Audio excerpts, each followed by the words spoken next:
for him and was quite jealous of even me. My affection for him was as a father.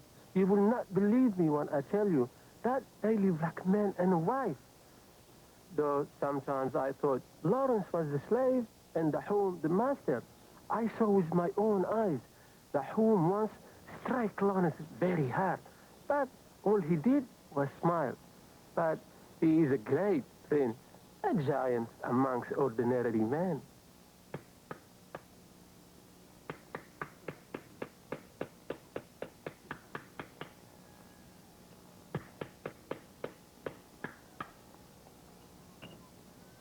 Their relationship became an open scandal in the village and reached outrage when Lawrence carved a statue of the boy for the roof of their house. I loved you, so I drew these tides of men into my hands and wrote my will across the sky in stars to earn you freedom. The seven-pillared worthy house, that your eyes might be shining for me when we came.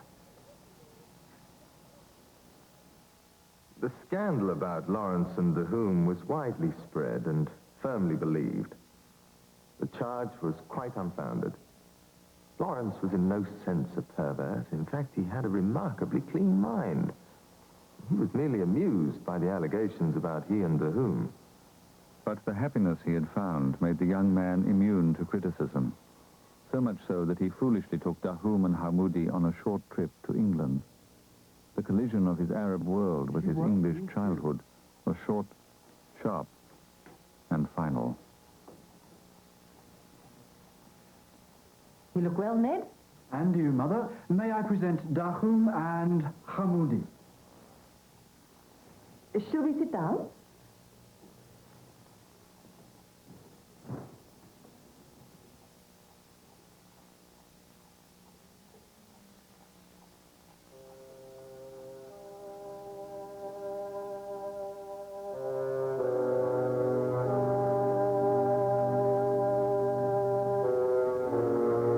It hardened in Lawrence the knowledge that he would have to make a choice not only between Arabia and England, but one which would reject his mother's wishes and the distorted image of his childhood.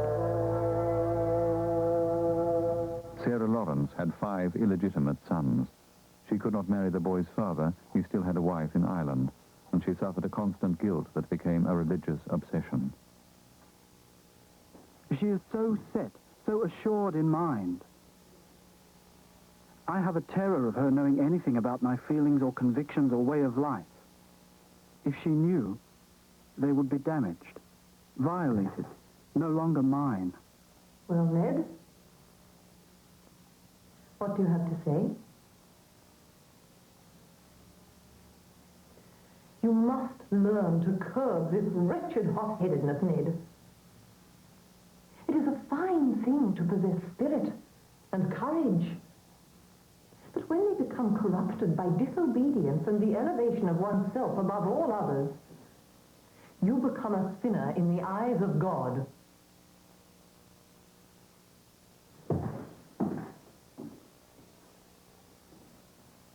We are all born tainted with original sin, and we must spend our lives in expiation of that guilt, in renouncing the devil inside us. It is a path you can choose, Ned.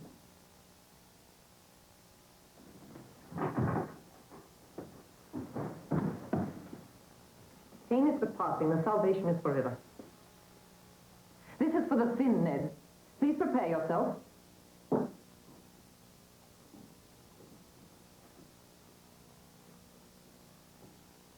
Remember, Ned, God hates the sin, but loves the sinner. God hates the sin, but loves the sinner. God hates the sin, but loves the sinner.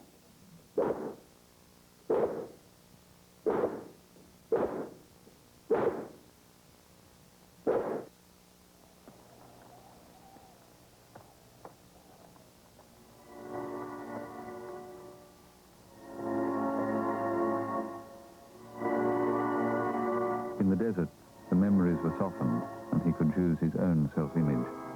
Soon he would turn that image into reality.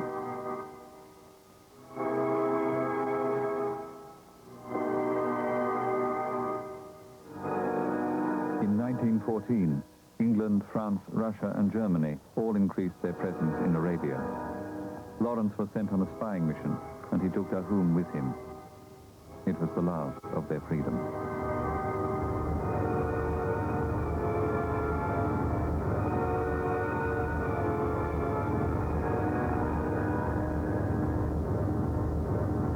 Before they could return to Carchemish, it was August the 4th, 1914.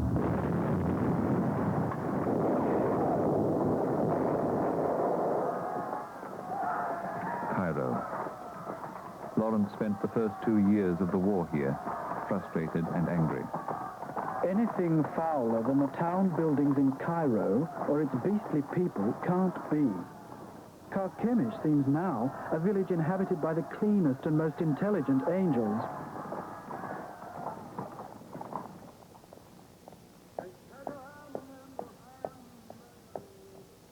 Hogarth had secured him a commission as a second lieutenant in military intelligence. His office in the citadel became a well of boredom. I draw and oversee the drawing of maps and see to printing and packing of same. Sit in an office, coding and decoding telegrams, interview prisoners, write reports, and give information from 9 a.m. till 7 p.m. After that, read and feed and go to bed. I'm sick of pens and ink and paper, and have no wish ever to send off another telegram.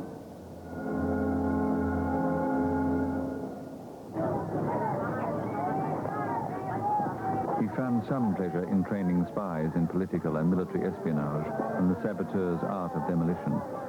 But it was still they, not Lawrence, who were active, and his agitation grew.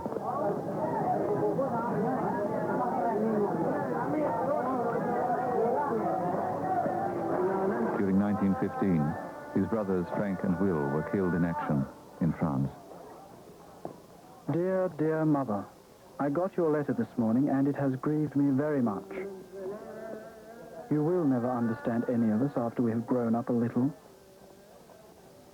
I feel such a contemptible worm for having to write this way about things. There was no need, surely, to go into mourning for them. I cannot see any cause at all. In any case, to die for one's country is a sort of privilege. The only thing is, it doesn't seem right somehow that I should go on living peacefully in Cairo.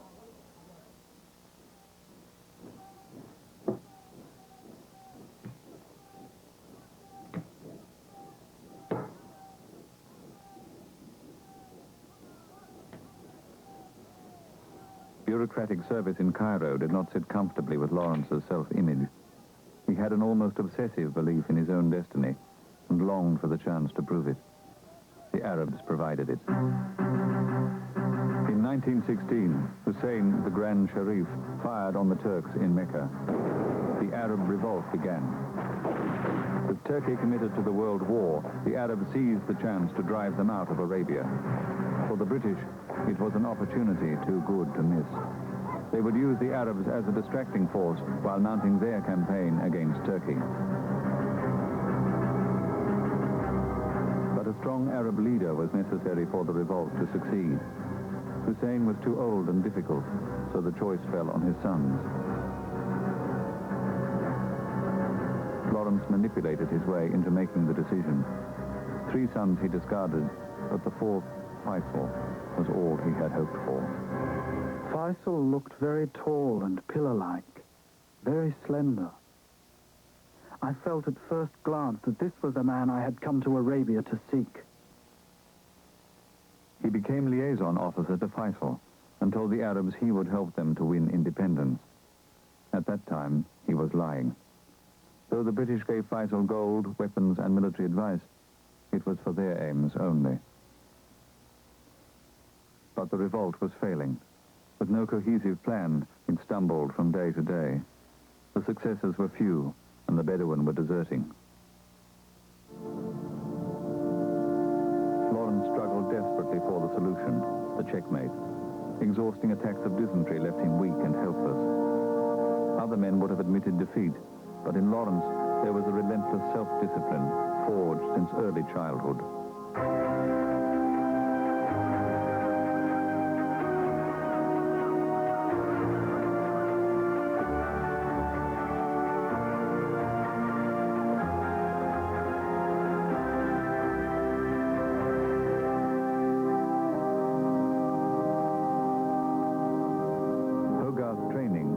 Determination produced the answer. He would turn the Arabs from a mob of snipers into a powerful guerrilla army that would harass the Turks mercilessly.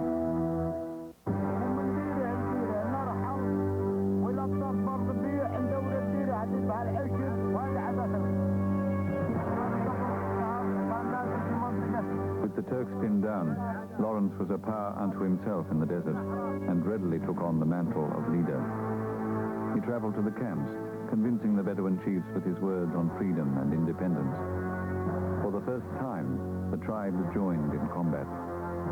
Their dream to take back Damascus meshed perfectly with his ambition and his promise to Dahum.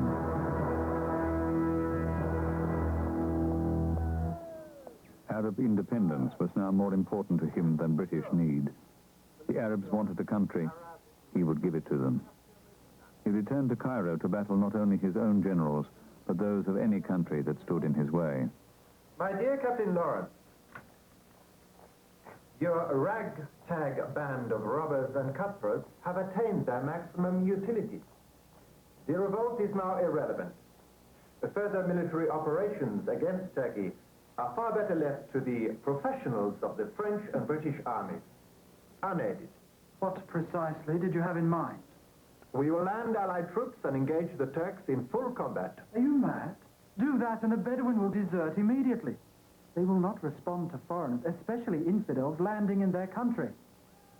This war will only be won by irregulars, with Arabs as its principal force. We give them gold, arms, food, and a few military advice. That is all they require for eventual victory in Damascus. That they will never achieve. La France will control and command all Syria. La France, monsieur? What of Allied ambition?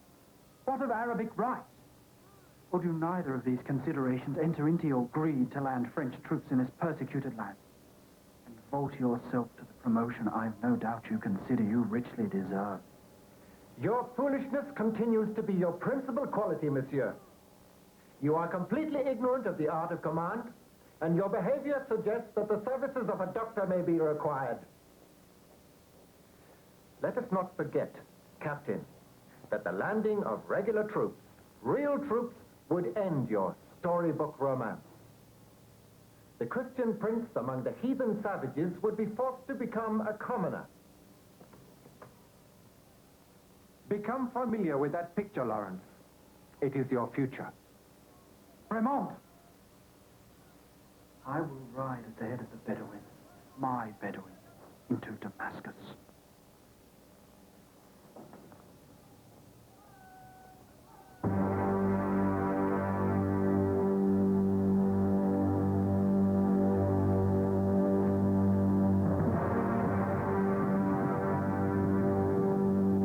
But brave words were not enough. The Bedouin badly needed a major victory. A chance presented itself. Akaba, the Turkish-held port. It could only be attacked from the sea, for behind it lay a lethal desert wasteland. Lawrence determined to cross this desert and strike from the rear. The generals said it was impossible. Lawrence refused to believe them.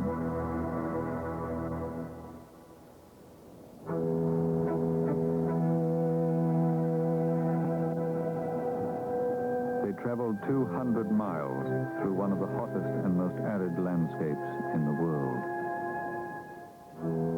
Nothing in the march was normal or reassuring. We felt we were in an ominous land, incapable of life, hostile even to the passing of life.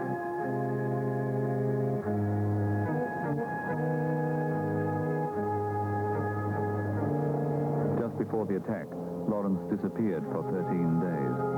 The conflict between British aims and Arab independence was growing in him daily, and he crossed behind enemy lines on an almost suicidal journey. As well, there was someone he had to find.